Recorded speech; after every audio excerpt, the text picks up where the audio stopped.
Ladies and gentlemen, good day. You have been connected to the Q3 FY23 earnings conference call of NTPC Limited, hosted by DAM Capital. The call will begin shortly. Please stay connected. Please note you have been connected to the Q3 FY23 earnings conference call of NTPC Limited, hosted by DAM Capital. The call will begin shortly. Please stay connected.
Ladies and gentlemen, good day and welcome to the Q3 FY23 earnings conference call of NTPC Limited, hosted by DAM Capital. As a reminder, all participant lines will be in the listen-only mode, and there will be an opportunity for you to ask questions after the presentation concludes. Should you need assistance during the conference call, please signal an operator by pressing star then 0 on your touchtone phone. Please note that this conference is being recorded. I now hand the conference over to Mr. Mohit Kumar from DAM Capital. Thank you, and over to you, Mr. Kumar. Yeah, thank you, Michelle. On behalf of DAM Capital, I welcome you all to the Q3 FY23 earnings conference call of NTPC. We have with us the senior management of NTPC, represented by Mr. Jayakumar Srinivasan, Director Finance, Mr. Dilip Kumar Patel, Director Human Resources, Mr. Ramesh Babu V, Director Operations, Mr. Chandan Kumar Mondal, Director Commercial, and Mr. Ujjwal Kanti Bhattacharya, Director Projects. With this, I would like to hand over the call to Mr. Srinivasan for his opening remarks, and then we can have a Q&A session. Over to you, sir. Yeah, am I sufficiently audible? Yes, sir. Yeah. Very good evening to all the participants. I am Jayakumar Srinivasan, Director of Finance. Welcome all of you to the Q3 FY23 earnings conference call of NTPC Limited. I have with me Shri Dilip Kumar Patel, Director Human Resources, Ramesh Babu, Director Operations, Shri Chandan Kumar Mondal, Director Commercial, and Shri Ujjwal Kanti Bhattacharya, Director Projects. I have with me other key members of the NTPC team as well. Today the company has announced the unaudited financial results and key performance highlights for the third quarter and 9 months ended 31st December 2022. The same have already been uploaded on both the stock exchanges. NTPC has completed yet another remarkable quarter with very strong operational and financial performance. We have made significant progress on various strategic initiatives as well, which I shall share with you. Operational highlights for Q3 and 9 months FY23 are as under. During Q3 FY23, NTPC has added 630 megawatt of commercial capacity to its portfolio from renewable sources. As on 31st December 2022, the commercial capacity of NTPC stands at 58,269 megawatt on standalone basis and 70,884 megawatt for the group as a whole. NTPC group generated 295 billion units in 9 months FY23 as compared to 265 billion units in 9 months FY22, an increase of around 11%. NTPC standalone gross generation in 9 months FY23 is 255 billion units as compared to 227 billion units in the corresponding previous period, registering an increase of around 12%. During the 9 months FY23, average PLF of NTPC coal station was 74.45% as against the national average of 63.27%, thereby maintaining a spread of over 11%. For 9 months FY23, 5 coal stations of NTPC, which is Korba, Singrauli, Vindhyachal, Rihand and Talcher, were among the top 10 performing stations in the country in terms of PLF. During 9 months FY23, there has been an improvement in scheduling by the beneficiary, thereby reducing the backing down from 76.28 billion units in 9 months FY22 to 72.38 billion units, a reduction by around 4 billion units. I now share the status of the fuel supply. Coal supply during 9 months FY23 improved to 166 million metric ton, including 11.59 million metric ton of imported coal from 148 million metric ton, including 1.4 million metric ton of imported coal in 9 months of the corresponding previous year. During 9 months FY23, materialization of coal against ACQ, which is the annual contracted quantity, has improved to 98.2% as against 97.80% in the corresponding previous period. NTPC's own coal production, captive coal production during 9 months FY23 was 14.55 million metric tons with around 51% growth as against 9.65 million metric ton in 9 months FY22. Cumulative expenditure of INR 8,933 crores have been incurred on the development of coal mines till 31st December 2022. NTPC Limited dispatched its first coal rake from its Talaipalli coal mines to NTPC Lara Super Thermal Power Project in Chhattisgarh on 22nd November 2022. The commencement of rake loading paves the way forward for Talaipalli mines to dispatch coal in efficient and smooth manner to meet the coal requirement of 1600 megawatt Lara station. Now I will update on the various other financial highlights. Total income for Q3 FY23 is 42,149 crore rupees as against corresponding quarter of previous year total income of rupees 31,161 crores, registering an increase of 35.26%. On 9 months basis, there is an increase of 39.6% in the total income, that is from 89,315 crores in 9 months FY22 to 1,24,685 crores. Profit after tax PAT for Q3 FY23 is 4,476 crores as against 4,246 crores in the corresponding quarter of previous year, registering an increase of 5.42%. On 9 month basis, PAT is 11,524 crores as against rupees 10,664 crores in the 9 months FY22, registering an increase of 8.07%. Total income of the group for 9 months FY23 is 1,33,231 crores as against corresponding previous period of total income of 97,270 crores, registering an increase of 36.97%. PAT of the group for 9 months FY23 is 12,250 crores as against corresponding previous period PAT of rupees 11,761 crores, registering an increase of 4.16%. During 9 months FY23, our joint ventures and subsidiaries have earned a profit of rupees 1,771 crores as compared to rupees 2,225 crores in the corresponding period of previous year. During 9 months FY23, we have received dividend income of rupees 1,046 crores from our subsidiaries and joint venture companies as against 1,142 crores received during 9 months FY22. The regulated equity as on 31st December 2022 stands at 75,449 crores on standalone basis. As regards fund mobilization, NTPC has issued unsecured debentures aggregating to 500 crores at the rate of 7.44% per annum on 16th December 2022 with a tenor of around 10 years. Average cost of borrowing as on 9-month FY23 was 6.32% as compared to 5.95% in 9 months FY22.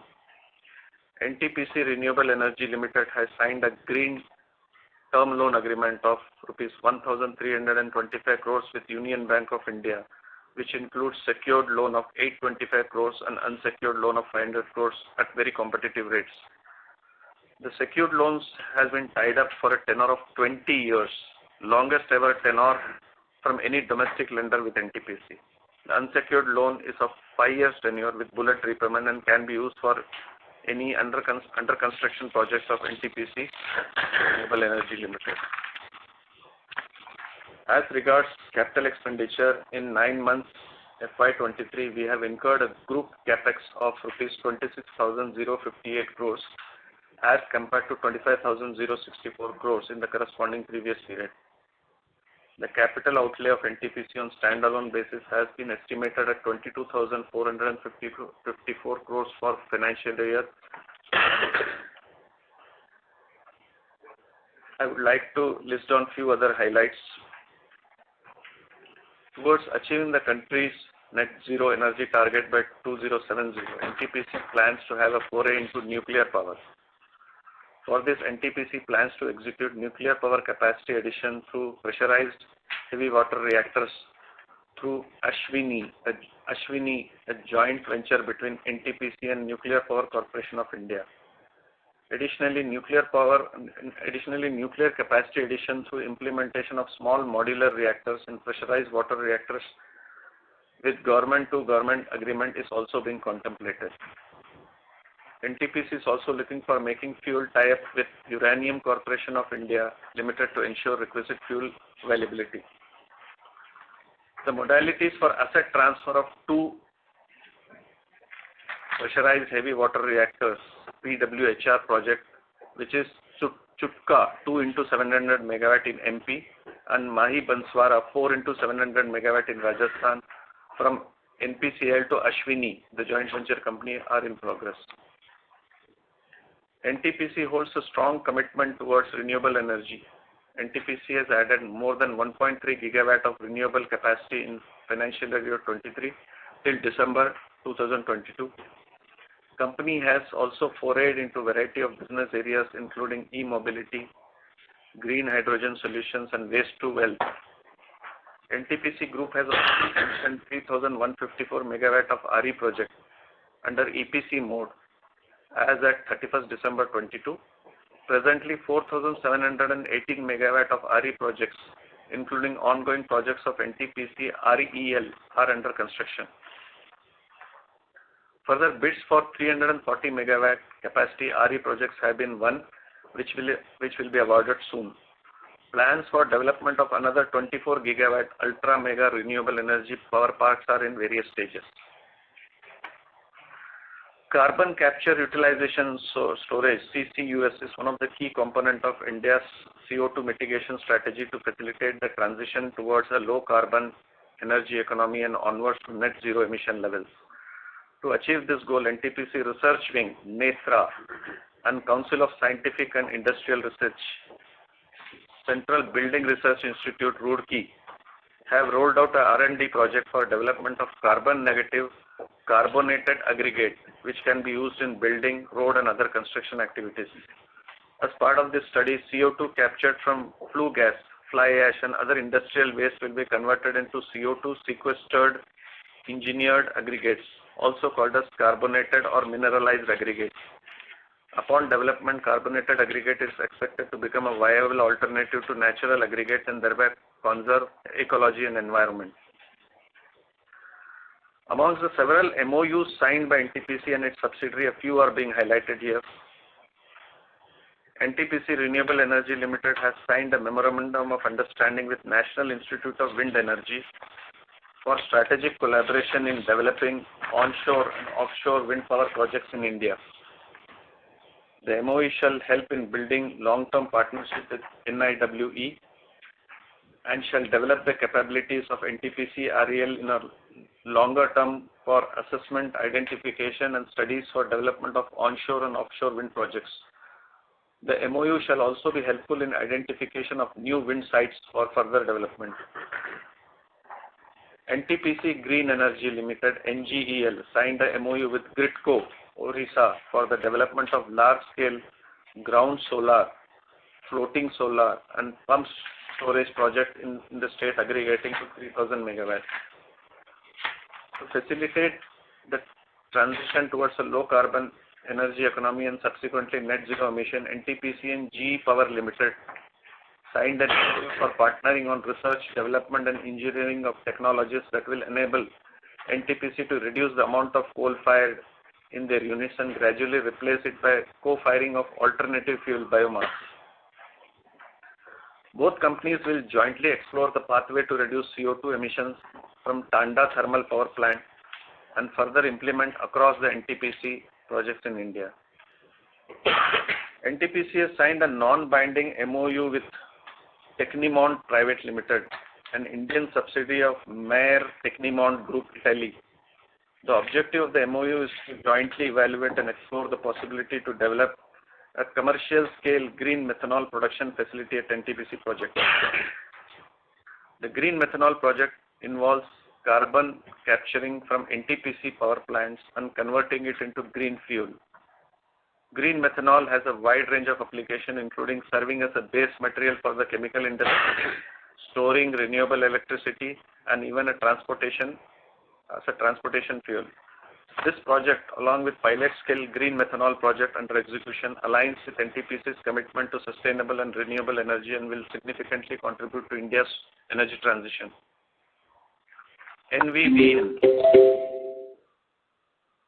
NVVN, our trading subsidiary, transacted 22 billion units during the 9 months FY23 as against 18 billion units during the 9 months FY22, registering growth of around 24%. NTPC has been conferred with prestigious SHRM HR Excellence Award 2022. NTPC has been awarded the winner for excellence in developing leaders for tomorrow.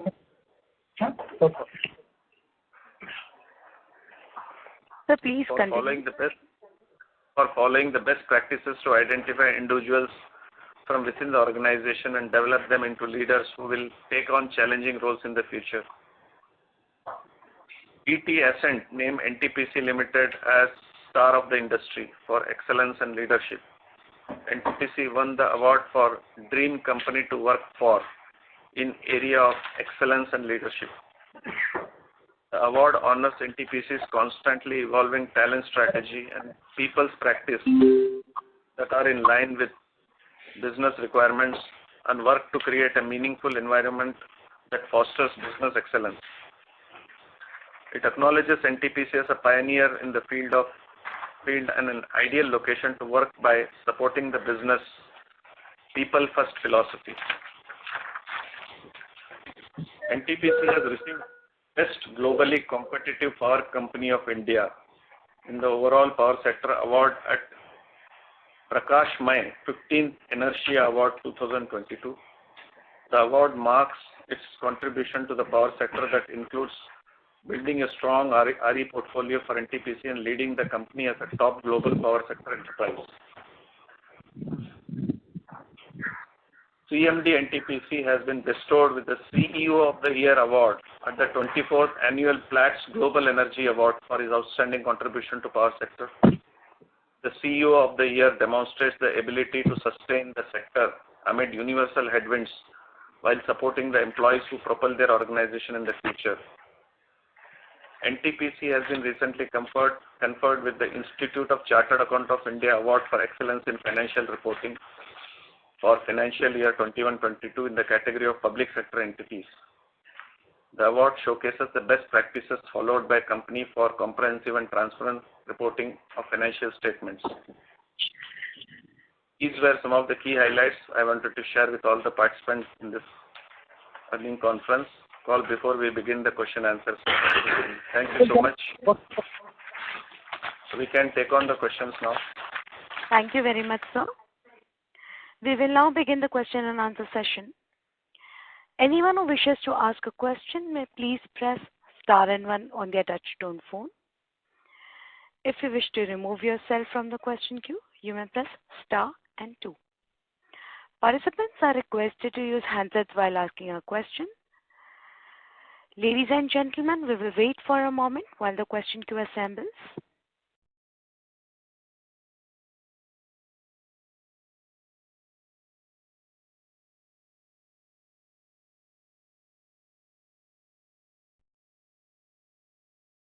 We have the first question from the line of Sumit Kishore from Axis Capital. Please go ahead.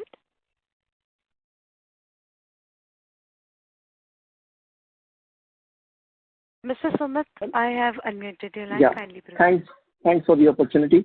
My first question is regarding the fixed cost under recovery. What is the figure for 9 months FY23 and the corresponding number for previous year? Yeah, the fixed cost under recovery for 9 months has been 548.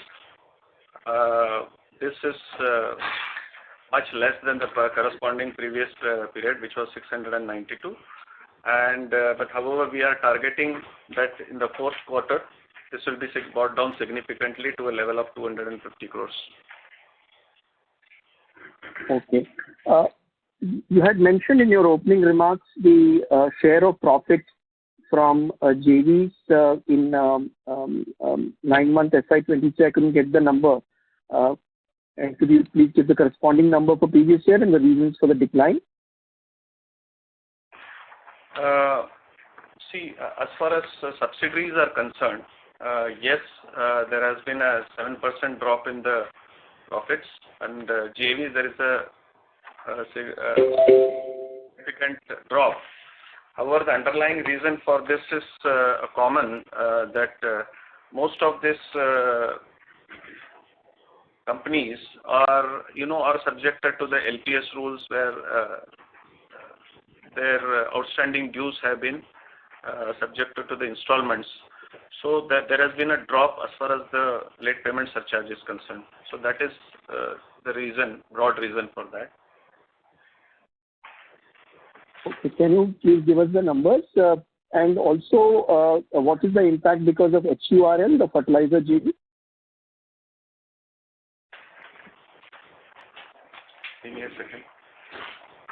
HURL variation would be around 76 crores.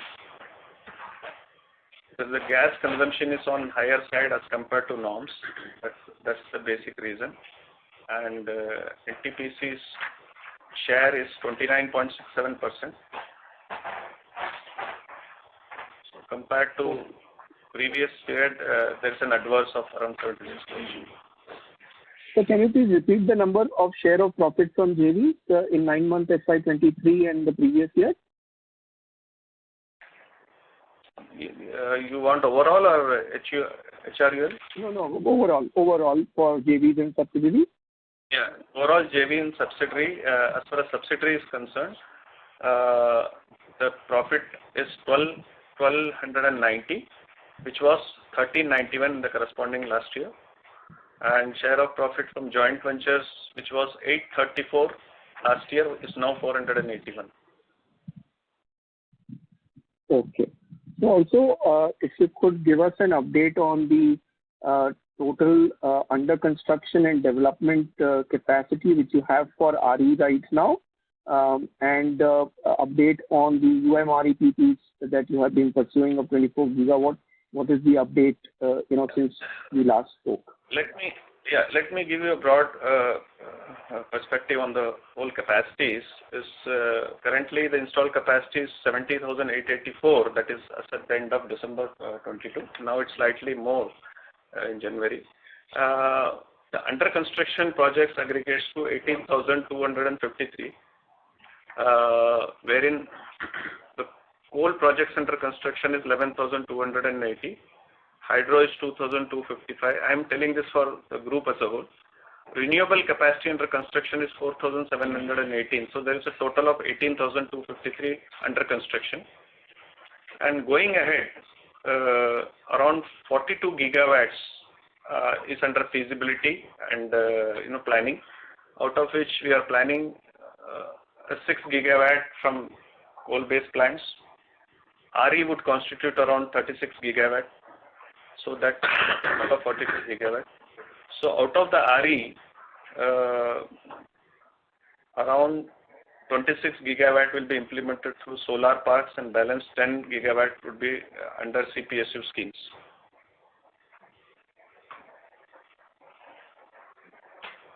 Okay, I will join the queue. Thank you so much.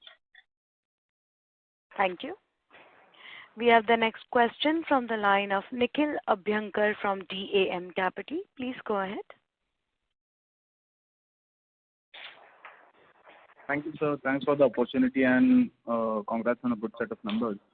So, can you just throw some light on the ash transportation cost of around 31 billion? How much was it booked in the present quarter? And also, why is there a spike in the finance cost in Q3 over Q2?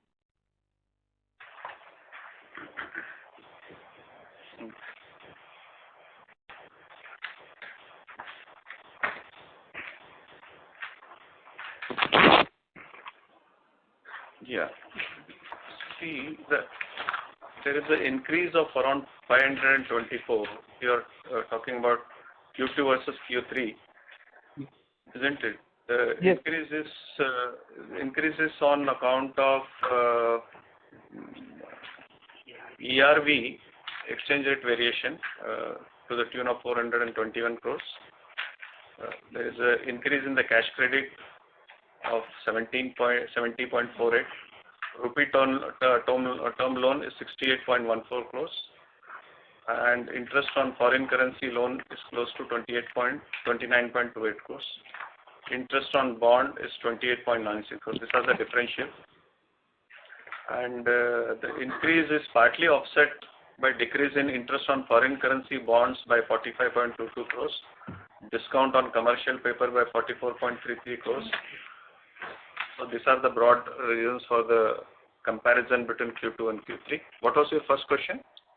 So the ash transportation cost, how much of it was booked in this quarter? 9 months you are asking, or the quarter? The total is around 31 billion. So how much was it booked in this quarter? That's 9 months. Give me a second, please.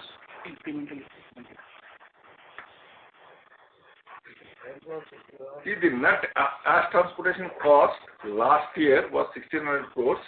If you deduct the 270 odd crores that we received on sale of ash, it works to around 1,400 crores. This year we have only spent around 1,225 crores on ash transportation. And generally, ash transportation is higher in Q3 because Q2 is a monsoon season. There will be less ash transportation. Okay.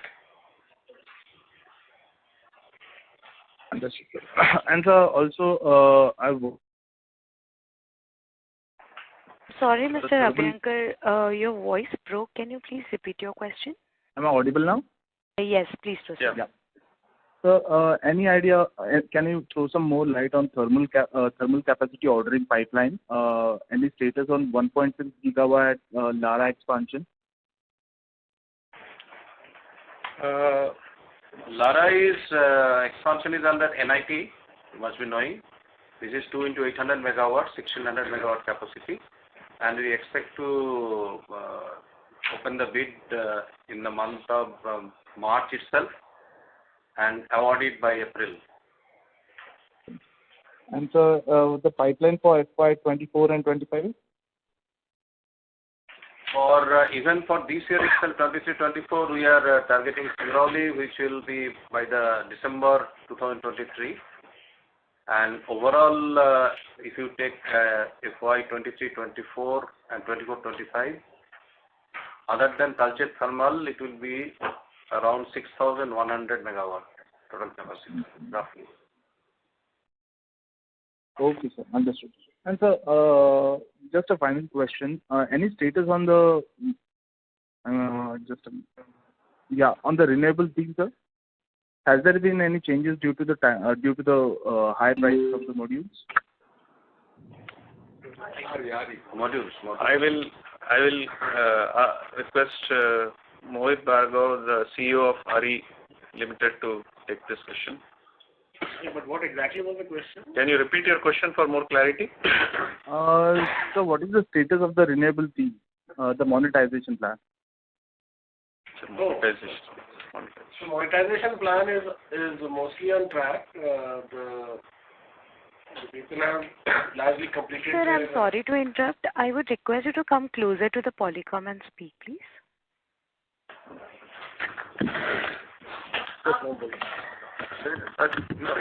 Monetization plan, I think it is on. I think by year, financial year end, March we will conclude it. I did not get you. Can you please repeat?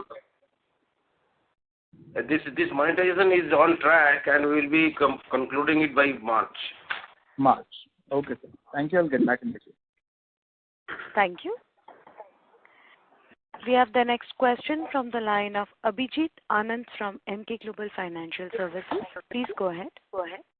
Yeah, thanks for the opportunity. Sir, if you can just let us know the adjusted PAT and incentive for the quarter or 9 months. Yeah. The adjusted PAT for the quarter. Sir, I'm sorry to interrupt. Sir, your voice is echoing. Yeah. Can I answer? Somebody open the second. Sir, please proceed. Yeah, the adjusted PAT for Q3 financial year 23 would be 4,424 crores as against the reported PAT of 4,476. This compares favorably from the 9 months of the corresponding last period by 8. The profit would be adjusted profit would be up by 18%.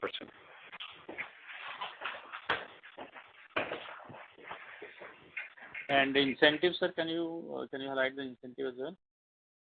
Yeah. The incentive for Q3 is 125 crores, which is the highest ever in the Q3 in the last 3-4 years. And with this, the 9-month incentive has reached to a level of 424, which is also unprecedented level. And if you can let us know for 23, 24, 25, what can be the capacity addition expectation? Capacity addition. Yeah. Yeah, Director Project will be answering. 23-24? Capacity addition expectation. 23-24. Yeah.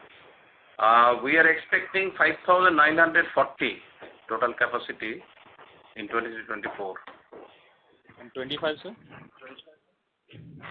25 will be 4,684.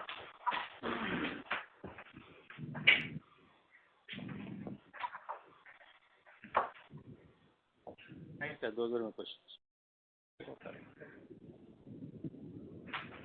Thank you. We have the next question from the line of Anupam Goswami from BOB Capital. Please go ahead. Hi, sir. Congrats on the good set of numbers. My first question on the FGD capex and the total outstanding on the FGD, where are we? Your voice is not very clear. Can you repeat? Hi. My first question is on the FGD pipeline. Where are we and how much is required, and the capex amount as well? The FGD, we have already awarded the entire 62,000 megawatt capacity approximately, and they will be commissioned progressively. 7 units, total 2330 have been already commissioned long ago, and there are ongoing 129 units under construction, that is 60940 megawatt. That includes DSI at Tanda, Unit 1, 2, total 63270. The capex as awarded of FGD is 29331, but there might be some amount of price variation, so this may go up capex wise. Okay. And we have 1454 megawatt equivalent, total 12 units under retendering. Once we complete that retendering, it will be 148 units, and total cumulative capacity 64724 megawatts, and the capex will be of the order of 31,000 crore as awarded. Okay.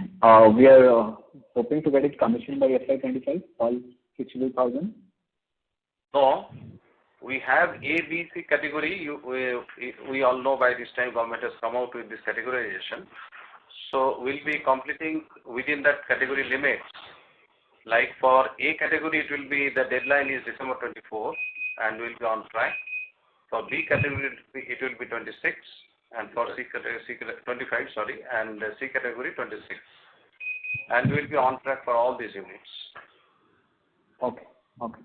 So my second question on the, we have seen in the industry that we have crossed about 200 gigawatts peak capacity in December, that also in winter. So going forward in the summer time, looking at a similar level last year, we have faced a little shortage on the coal. Do you see a similar scenario coming up or forming going forward, or where should we look at the tariff rates also going forward? Coal shortage. What is the question? Can you repeat the question? Yes, sir. Sorry to interrupt, Mr. Goswami. I would request you to use your handset to ask a question. Thank you. Hi. Am I audible now? Yes, sir. This is much better. Please continue. Much audible. Yes. We have seen 200 gigawatts peak capacity crossing in December. So going forward, do we envisage any fuel supply shortage, and that too where the tariff goes over there? Do we have any kind of risk to this fuel supply? See, right, in the month of April, it is likely to go to around 230 gigawatt is the peak capacity expected. As far as NTPC is concerned, we have around 15 days stock of coal as of now. We are better off than last year, and we have also some coal coming from abroad that's in pipeline. So we don't see any shortage this year, and moreover, our captive mines have increased production by around 50%. So therefore, we are comfortable on coal front. Okay. Okay. So I'll join back in the queue. Thank you so much. Thank you. Ladies and gentlemen, please note, if you're using a speakerphone, please pick up your handset while asking a question. This is required to ensure optimum audio quality on the call. Thank you. We have the next question from the line of Apurva Bahadur from Goldman Sachs. Please go ahead. Hey, hi, sir. Thank you so much for the opportunity. Sir, in your opening remarks, you briefly touched upon the company's plan to enter into nuclear power generation. So if you could share some numbers over there, what would be the target capacity addition and the timeline? Yeah. See, I said, because of repetition that, we will be implementing this through a joint venture called as Ashwini. It's a joint venture of NTPC and nuclear power. There are two projects lined up, which is Chutka 2 into 700 megawatt in MP and Mahi Banswara 4 into 700 in Rajasthan. Broadly speaking, if you take 2 units of 700 megawatt, the project cost would be, completion cost would be close to 25,000 crores, which would translate to a tariff of 7.36 rupees per kWh. So as far as his question was the capacity addition. See, as per our plan, by 2032, when we aspire to become 130,000 megawatt company, we have a target of 2,000 megawatt from nuclear. And we are confident that out of this Chutka and Mahi Banswara, will be definitely be completing 2,000 megawatt out of these 2 projects. And there is one more information I can give you. This is part of the fleet mode, as Government of India has already identified them. So these are going to be of the same vintage, same design and same category, that is PHWR, which is almost indigenized, and will be working jointly with Nuclear Power Corporations with JV. So I don't see any reason not to achieve. So by 2032, we'll have 2,000 megawatt of capacity as planned from nuclear. Okay, sir. So nothing beyond these 2. No. As the Director of Finance already told, we have already identified 1400 megawatt project at Chutka, 2 into 700, and 4 into 700 in Mahi Banswara. So already 6 units of 700 megawatt are lined up. Now these 4200 megawatt will be completed within 2035. That is my anticipation. And as we have already entered into this, we will be progressing, and as it's far too long to decide about the plan in 2050. But my anticipation will be by 2050, we will have around 20,000 megawatt capacity in NTPC from nuclear. Okay, sir. Understood. So second, I think there was this concern around nuclear, especially on the liability clause, right, when post the deal happened. So has the government provided any comfort over there? Would there be any limit to NTPC's liabilities over here? See, the liability clause, we are working with government, and the Nuclear Power Corporation is already comfortable with this. We are talking to them, and I don't think this is going to be any kind of problem for us. Problem is not with the developer alone. The problem is the EPC contractors. They want the problem. They want to get some kind of shield. In case of this fleet mode, we are comfortable because we don't have any specific EPC foreign vendor here. That's the advantage here. Okay, sir. And typically nuclear, I mean, these plants will be under the cost plus model like our thermal portfolio. It is typically tariff is decided by Atomic Energy Commission by their set rules, and 7.36 rupees per kilowatt hour per unit, which DFs have said. You must be knowing this is at 68% availability factor. Now, if we increase it to 80%, if we can manage to do that, the tariff will come down. The other advantage with nuclear is it would be a must. It's a single part tariff, correct? Right. Sorry, sir, you were saying something on the advantage of nuclear? Yeah, I was just adding that single part tariff and a must-run plant, so it ranks high in the merit order. Understood, sir. Very useful. So just one, I think maybe more a bookkeeping question. If you can share the late payment surcharge number for the quarter and 9 months, that will be very useful. Yeah, the late payment surcharge for Q3 was 67 crores. So that makes it 459 crores for the 9 months. Understandably, the trend of late payment surcharge all across power sector is going down because of stringent payment conditions, security mechanism, and also the late payment surcharge rules. However, one should understand that late payment surcharge is not a main source of income. It's incidental. These are more of a deterrent rates of recovering the financial cost. So the low trend is in one sense indicative of a better collection efficiency. Indeed, sir. Thank you so much. Thank you. We have the next question from the line of Girish from Morgan Stanley. Please go ahead. Thank you, sir. I wanted to understand a little bit on the renewable side. So this 4718 gigawatt which we have under construction and the 36 gigawatt under feasibility and planning, just wanted to understand how would the run rate pan out in the next few years? That's the first question. Yeah, I'll just give you a broad picture, and then I'll hand over to the CEO of NARIL. The 60 gigawatt strategy would be that 40 gigawatt would be through tariff-based competitive bidding, which would include some kind of bundling through 24 hours RTC power also. 5 gigawatt would be targeted through CPSU scheme, wherein 3.7 gigawatt is already won in the bidding process. 15 gigawatt is broadly earmarked for non-PPA, wherein 5 gigawatt we have plans for flexibilization. So we already have internal approvals for 1 gigawatt rolling non-PPA link project. Merchant would be a 5 gigawatt plan, and we are also targeting the commercial and industrial consumer, including battery energy storage scheme, which would be 5 gigawatt plan. And besides that, 5 gigawatt would be broadly through the hydrogen space. So for a little more detailing, I would request Mohit Bhargava, our CEO, to add on.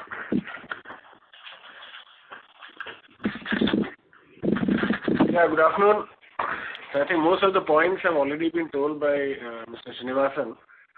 So I think you asked about run rate. Run rate would obviously, that's a simple math. We could look at about 5 to 6 gigawatt starting sometime after 1.5 years. When we hope all these issues regarding module supply and everything are sorted out. So that's the broad thing. Otherwise, the details have already been shared by Mr. Srinivasan.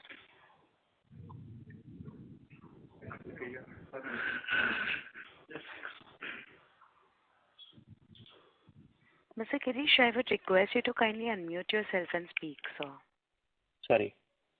Just wanted to check whether land is already tied up for almost 70-80%, or like how comfortable we are at land right now. So we are in the process of tying up land, Girish. It's a continuous process. We have already tied up in Gujarat. We have some land in MP. We are in the process of tying up more in Karnataka and Rajasthan. So that's how we are proceeding. Just on capex, if you could help us the total capex and then broken up into various subs, JVs, and for this year and next year, and also coal capex, if you could just provide that data for fiscal 23 and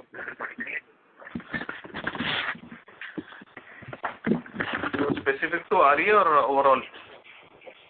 Overall, sir, and the breakup. Yeah. So as I mentioned in the beginning, for the financial year 22-23, the capex projection is 23,082 crores. And over the next 3 years, we have of 26,000 crores during 2024, followed by 22,484 in 24-25, and 24,957. So these are broad numbers. So on an average, it would be close to 25,000 per annum.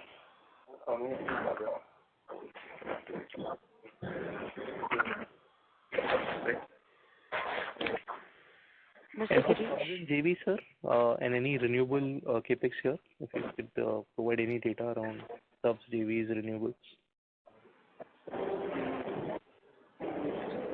Well, I don't have a breakup. This was on a NTPC standalone basis.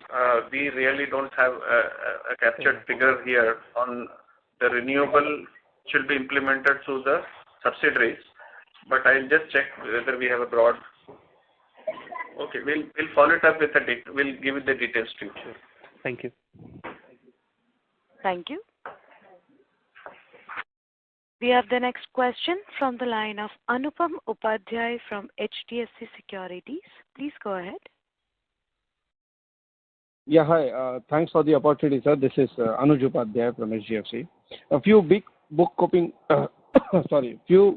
questions, sir. One is on what has contributed to a rise in other expenses and the employee expenses for the year.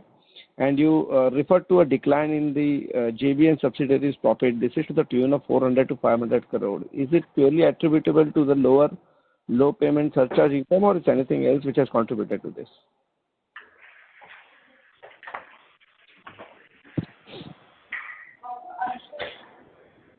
Now, I'll give you account of that. This is as regards subsidiary, it has gone down by 102 crores, and for JV it has gone down by 374 crores.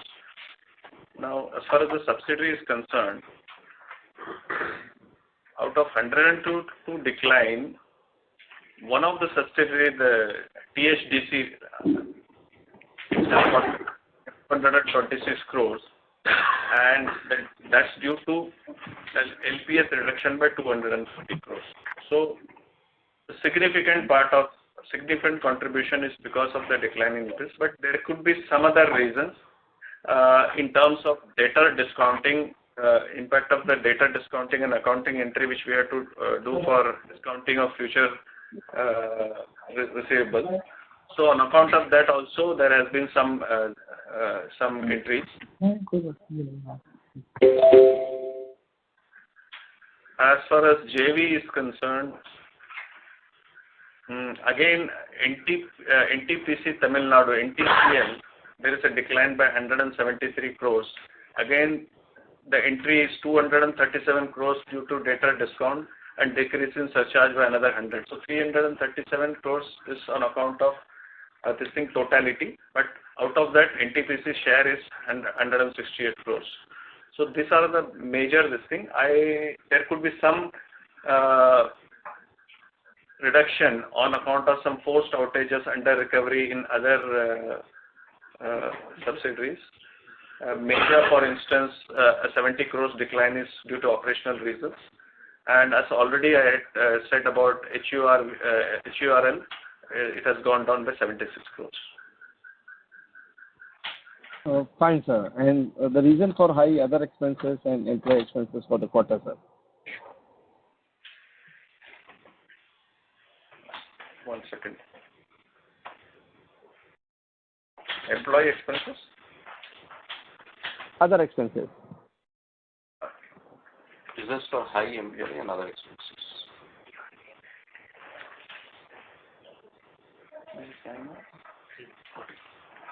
No, I think this details were already given that the increase in other expenses by 2,674 crores.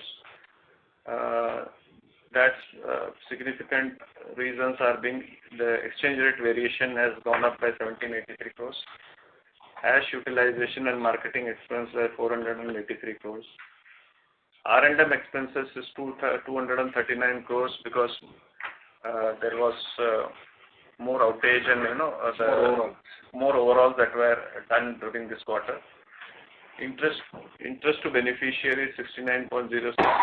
Electricity duty commensurate with the sales has gone up by 55.61 crores.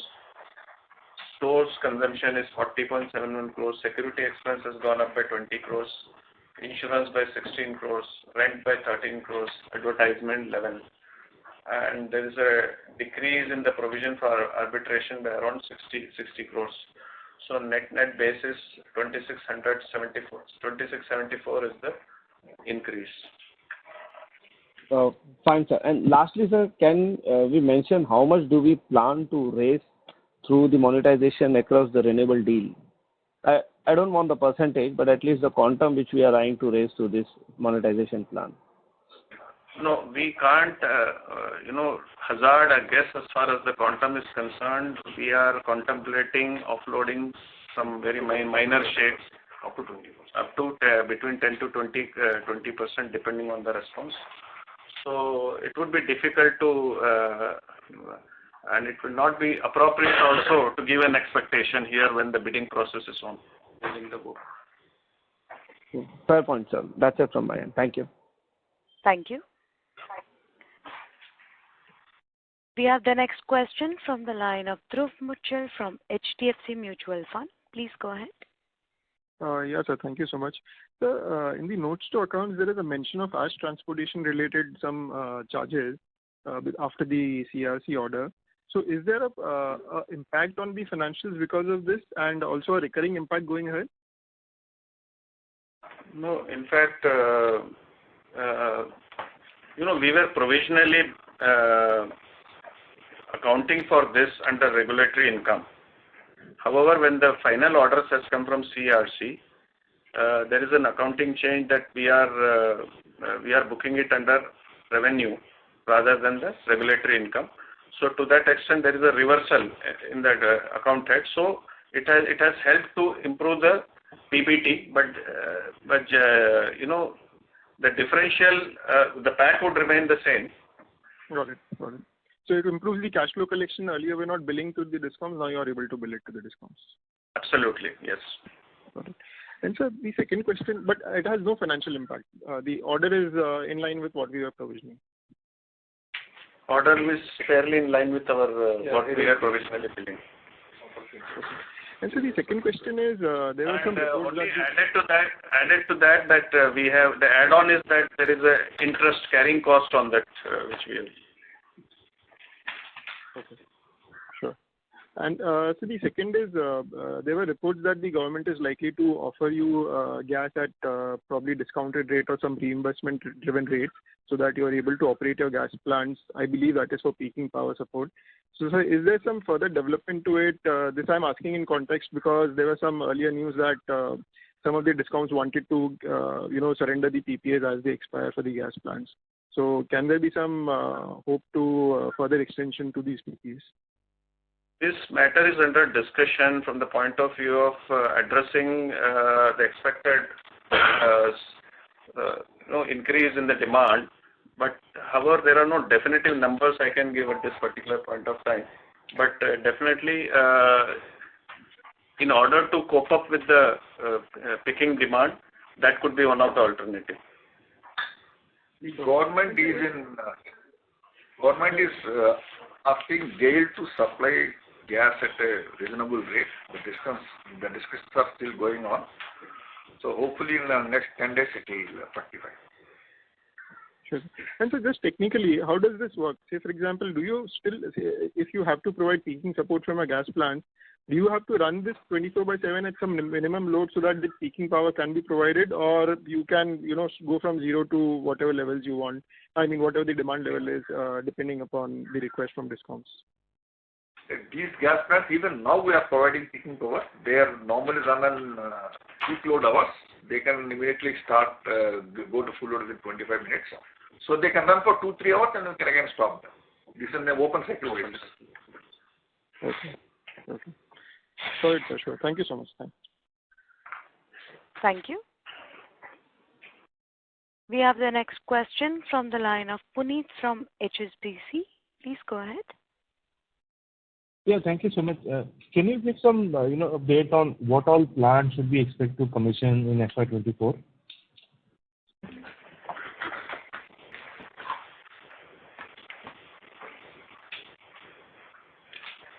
So far as thermal power projects are concerned, in FY24, bar 660 megawatt, unit number 3. North Karanpura, unit number 2, 660 megawatt. Telangana, unit number 2, 800 megawatt. And RE projects of the order of 735 megawatt. Total 2855 is the capacity target for FY24. Okay. And that's what I said, the target was a bigger number than. I'll tell you, this is NTPC standalone with RE projects only. Now, if we go for BIPCL, which is our international project, there we have already added 660 megawatt. We'll add another 660 megawatt in FY24. Then NREL is expected to bring around 2,300 megawatt, and THDC is expected to add 1,000 megawatt. So if we take this almost 4,000 megawatt capacity addition with NTPC standalone, our total capacity addition as a group will be 6,810 megawatt. Got it. That's useful. And if you can share the dividend income for this year, I might have missed it. Dividend income. 1 second. Yeah. The dividend income from JV for 9 months is 710 crores, and from subsidiary it is 336 crores, and so total is 1,053 crores. Okay, that's useful. And what will be the capex spend in the 9 months on the standalone part? Standalone our capex target was 22,300 crore rupees approximately. We are at 84%. 84%. That's it. That's all from my side. Thank you so much. Thank you. We have the next follow-up question from the line of Nikhil Abhyankar from DAM Capital. Please go ahead. Thanks for the opportunity again, sir. So, I wanted to understand whether the revision in energy charges due to grade slippages affect our profits.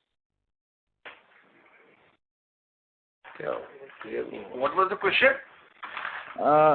Does the revision in energy charges due to grade slippages affect our profit? Grade slippages. No, we have not done anything this year. So if it is a generic question, whether the grade slippage will reduce your energy charges, is this what you are saying? Yes, sir. See, it's not that energy charges are not calibrated in that way. Energy charges are based on the grade that we sample at the mine end. So if there is any dispute, the referee sample is raised, and whatever the referee results come, that will be taken care. So it can increase or it can decrease, it can remain same. To that extent, energy charges can be revised. See, just to add to that, the calorific content could be different in different grade of coal, but your energy, the pass-through in the tariff is determined by the norms that is there for heat rate. So if you are using an inferior grade of coal, you will be requiring more quantity of coal. So that adjustment mechanism is automatic. I will clarify, grade slippage has no role in our energy charge. Our energy charge is calculated based on the GCV what we receive at our site. So there is no role of in grade slippage in ECR. Okay, sir. Understood. And just to check on Tapovan Vishnugad power plant, how much have we spent and what is the way ahead over there? Tapovan Vishnugad, you must be aware that pursuant to state government order on 5th January, due to subsidence which has come out in Joshimath, we have stopped construction activities at the project. And we are awaiting government clearances. Meanwhile, some PLI has been filed in the Nainital High Court, and the High Court has taken cognizance, and they have set the next hearing date, I think in the month of May, 22nd May. We are pursuing the government as well as the other authorities to come out of this and have an early hearing so that we can start construction. This is so far as the status of the project is concerned. As far as expenditure is concerned, I think we have spent around 5,800 crores. Roughly 6,000 crores as on date. That includes IDC, everything. Okay, sir. That's all. Thank you. Thank you. We have the next follow-up question from the line of Apurva Bahadur from Goldman Sachs. Please go ahead. Sir, you provided the breakup for the renewable capacity addition plan. I apologize, I missed that. Can you please repeat?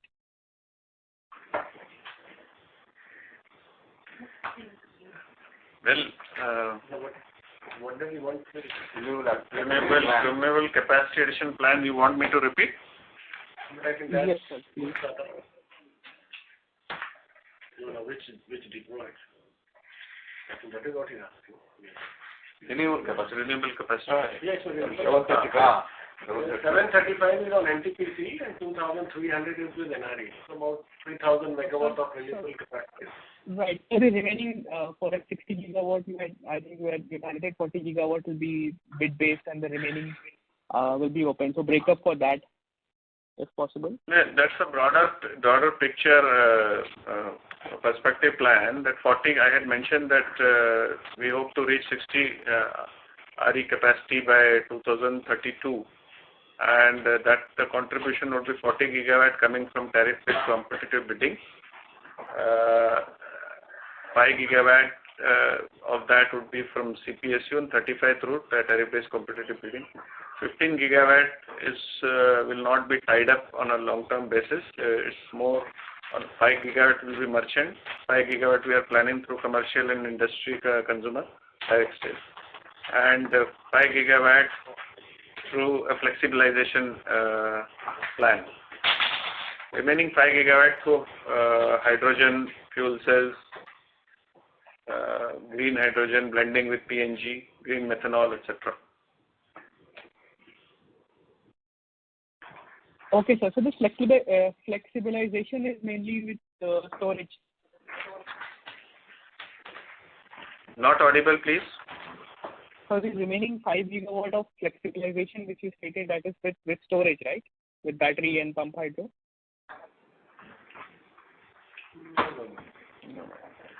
No, I think flexibilization is part of the scheme which government has notified, wherein we replace the thermal power during the day by solar power. So that is the flexibilization scheme we are talking about. So wherever the thermal variable costs are on a higher side, this is an attempt to replace that variable cost of thermal by a cheaper solar power during the daytime. Actually, NTPC has been given a target by Government of India and 22 gigawatt, 12 gigawatt of renewable capacity to be established for flexibilization purpose, which will replace high cost solar thermal power plant during the daytime. So since NREL also will be participating in that we have to invite bid. We have already initiated process of inviting bid of around 2.5 gigawatt this year, and NREL is going to participate in that bid, and REC is our bid provide bid services they are providing. So NREL will be expecting that under that scheme, that is not only NTPC, NLC and other CPSUs who are having the coal capacity, they are supposed to invite bid for this purpose. So this 5 gigawatt will be expected to be set up through that route. Thank you, sir. As that was the last question for today, I would now like to hand the conference over to the management for closing comments. Over to you, sir.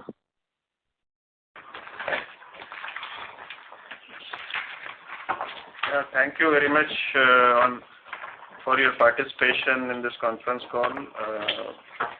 I, on behalf of my colleague directors and the entire team, would like to thank you for your participation and very pertinent questions. And wherever there is any additional information needed as told during the meeting, we will follow it up. Thank you so much. Thank you, sir. Ladies and gentlemen, on behalf of DAM Capital, that concludes this conference. Thank you for joining us, and you may now disconnect your lines.